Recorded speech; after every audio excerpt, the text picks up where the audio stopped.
Let's journal the romance books I read in 2024.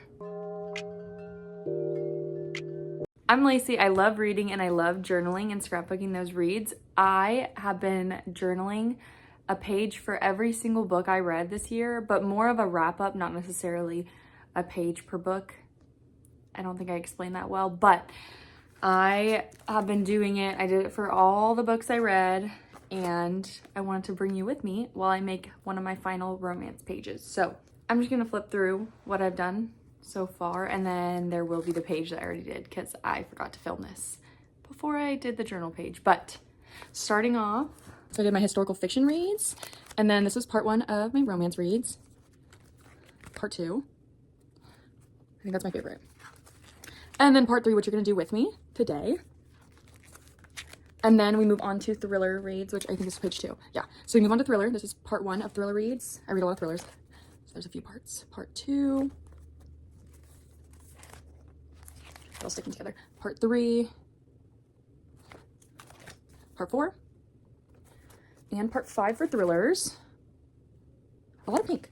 And then my only fiction page. It's very blank, but I thought it was really cute. And Beartown, of course, my favorite series. Without further ado, let's journal that third part of my romance books that I read in 2024. Okay, so I did not want to talk while I was journaling because I knew it would take me forever to get through this video, so I figured voiceover would be fun. I was just getting everything set up. I have a bunch of pens, I have all this paper and stickers and little sheets that I got from Amazon and Michael's, and then I printed out all the pictures of my books with, I think it's called an HP Sprocket, and I am obsessed. I use it almost every day. I went through 50 pages of their pictures and I'm having a great time.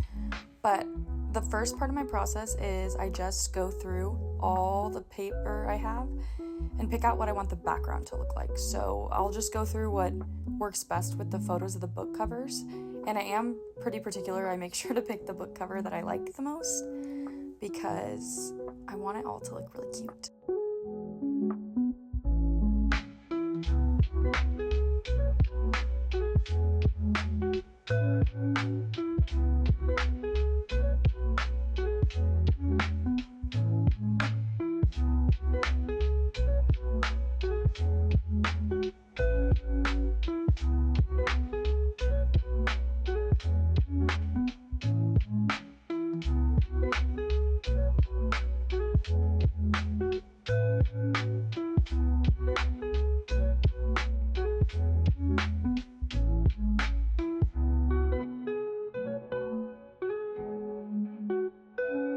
Once I find all the papers I want to use, I decide what to do for the background. So I've tried out ripping the paper, cutting out specific shapes, doing lines, and for this one I wanted to try out just doing squares or like a 3x3 grid pattern, and I think it turned out really cute. So I'm just gonna let the video show you what I did, but that's typically the next step in my scrapbooking process.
once the background is all taped on, I try to find where I'd want all of the book covers to go, and so I just place them.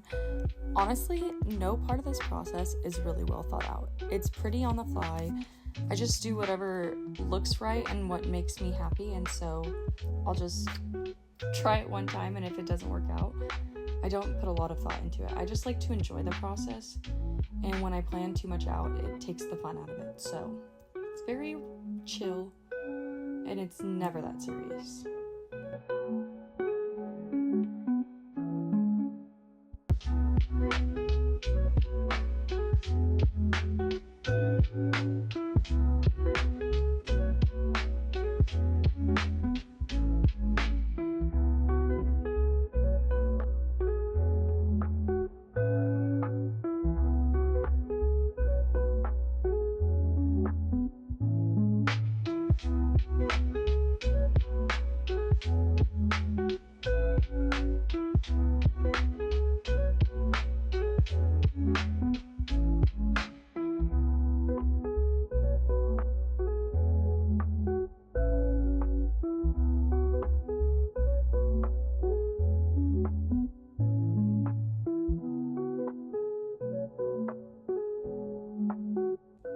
Materials I get out are these little push stamp things. I don't even know what they're called. Paper cutters? Yeah, probably.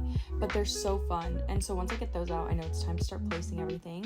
So once again, it's never that serious. I just place everything wherever my eye thinks it'll look the best, and then I get to do the fun decorating part.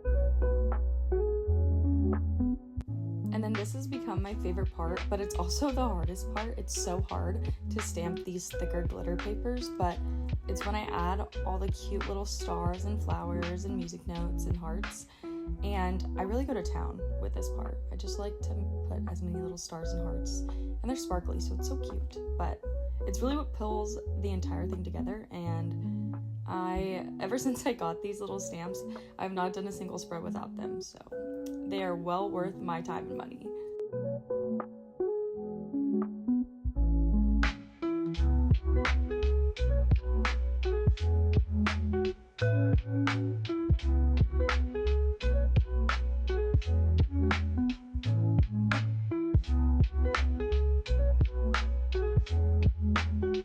At this point, I'm almost done. I have everything taped on, and it's really cute, and so all I have left is to write the title, and then I will be done. I used to be really into calligraphy, and so writing the titles is probably one of my favorite parts.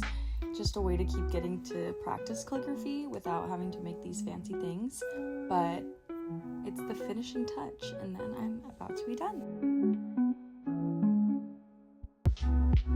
Okay, I forgot, but this is actually the last part, and it's where I write the rankings, or ratings, not rankings, but the ratings I had for each book. I put all those on there so I can remember how much I like them, and then finally, it is actually finished.